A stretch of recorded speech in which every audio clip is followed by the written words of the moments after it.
Hey, welcome to another episode of TechFiltered. I'm Davey Alba from Popular Mechanics. And I'm Darren Orff. So we've got another news roundup, end of the week stuff. To start off, Satya Nadella is Microsoft's new CEO. Mm-hmm. Yeah. So he's the third ever. The third. Which is interesting. So you have the guy who made the company, obviously Bill Gates. Mm-hmm. And the second is Ballmer, right? Yeah. Steve Ballmer. So it's a real personality shift. Yeah, those are two completely different guys. I actually kind of like Nadella's look. He's got like the glasses. He looks very 21st century tech mogul kind of guy, don't you think? Yeah. And it's interesting because it's sort of he's led Microsoft's cloud and enterprise division, so it's sort of a new direction for Microsoft now. Sort of a step, I would say, in the right direction. So, when I step in the right direction, when you say cloud stuff, they're going to be focusing on mobile technology. Mobile cloud stuff, as opposed to, the center of their products before were like Windows and, PC shipments are on the decline. So it's definitely, that focus, shifting that focus back to mobile and cloud is. And I think what's important too is, there's talks of Microsoft 9, whatever that's going to be called, Windows 9, and this has been a good excitement for Microsoft. I think they've been kind of tripping over themselves with Windows 8. And some of the Windows Phone stuff's been failing. There was some dismal physical reports that came out two weeks ago or so. Yeah. So this is exciting, to say the least. I'll be excited to see if there's any significant changes that come out of definitely. This change. And speaking of PCs, I guess that was the other sort of news item this week. Sony is killing off their Vaio business. Mm-hmm. Did you ever? I never owned a Vaio. I've actually had limited experiences with Vaio. I always thought they were very well made. I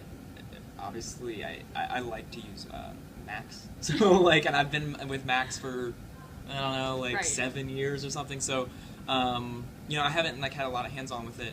It's just interesting, I think, because Sony is kind of in the same boat as Microsoft is, only in more of a consumer electronics space where they're trying to figure out what's working and what's not working. I guess they're not so much killing off the Vaio line as transferring it to a Japanese manufacturer. Mm-hmm. So it'll be Japanese market centric.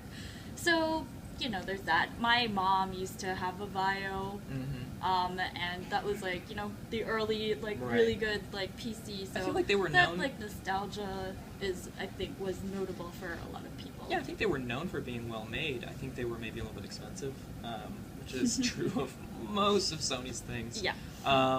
They're all obviously too. They're going through some shifts. Mm-hmm. With losing this, they've cut 5,000 jobs. I think they reported yesterday that they are going to be losing $1.1 billion. And they're obviously going to be focusing on mobile as well. So you're definitely seeing the whole tech industry just massive shifts to mobile technology, which makes sense. How about some happy news for a company? Let's do that. So Facebook had its 10-year anniversary, which is hard to believe.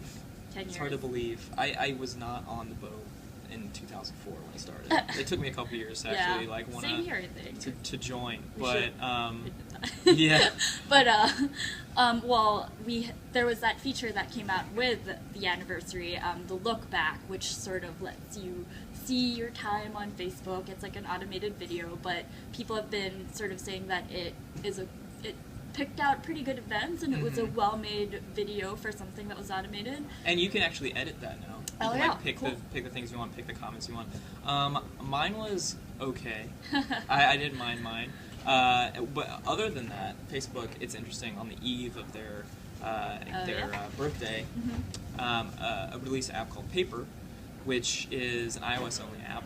And basically, it just completely reimagines how you interact with Facebook for mobile devices, for iOS. Yeah, you actually tried it, right? Yeah, I tested it out earlier this week. I like it much more than their standard app. It doesn't have all the functionality of the standard Facebook app, but it has what I want in it. And what's really cool is that it's not friends list centric, which is very is almost like a strange philosophical change, I think, for them. That they're wanting to be a little bit more than just your friends. So they put in a reader. You can choose tech. It's a lot like Flipboard too, the navigation. So I think they're testing out new things. By no means do I think it's like perfect right out of the box. But it'll be interesting to see where it goes. Yeah, and it seems like they have some pretty nicely curated like topics. Some of them are a little weird. One's called like Glow, and then one's called like Family Matters. What is Glow? Glow, I don't even know. Like, that just doesn't really say anything to me. So, you know, like I said, it'll get better. But, yeah, I think that's pretty much the big hits for this week. Yeah. So tune in next week and we'll talk more stuff.